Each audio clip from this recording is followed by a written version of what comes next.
On the seventh day of Christmas, my realtor gave to me a home inspection. Do you really need a home inspection?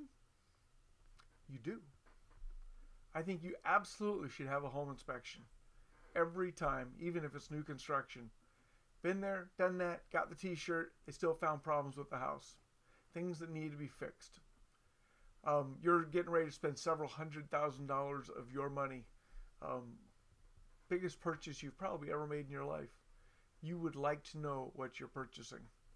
You don't want to buy a house and find out the roof leaks 2 months later.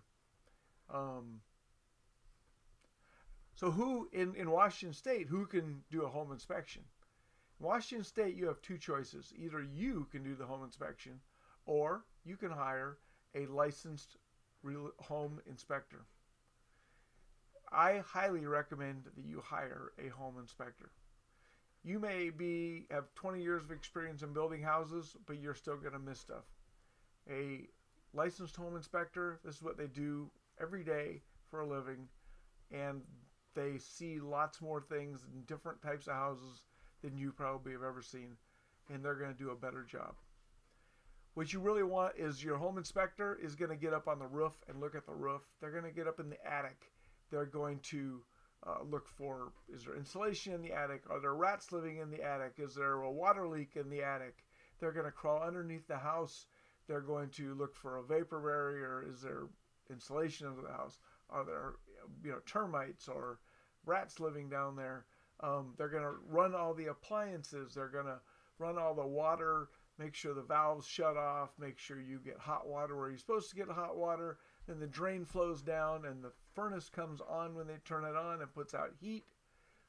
That's what a home inspector is going to do to protect you from all those big items, the big ticket items, the roof, the plumbing, the electrical, the rat infestation. That's what your home inspector is there for. What your home inspector is not your home inspector is not an electrician. He is not a roofer. He is not a plumber. He's not a heating and air conditioning expert. So when he or she sees a problem with one of those areas, they are going to recommend that you bring in a expert in that field to give you more information. So I highly recommend you have a home inspection. I highly recommend you follow the advice of the inspector. And then at that point, we use that information to make the decision. Do you still want to purchase this house? Or do you need the seller to make some repairs before you purchase this house?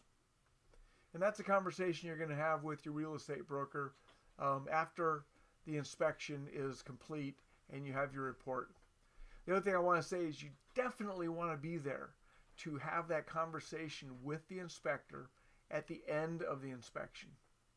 You're going to they're going to send you a 30 or 40 page written report about what they found and the status of all the different systems in the house. But you really want that one-on-one, face-to-face communication with the inspector where he can say, hey, everything looked really good, but I saw this. And you just want to have an in-person conversation. Once again, this is a huge purchase, and you want to make sure you know what you're buying. So that's my 3.5 cents on home inspections, and we'll see you tomorrow for day 7, and we're going to talk about title and escrow. Go get your Christmas shopping done, and we'll see you tomorrow.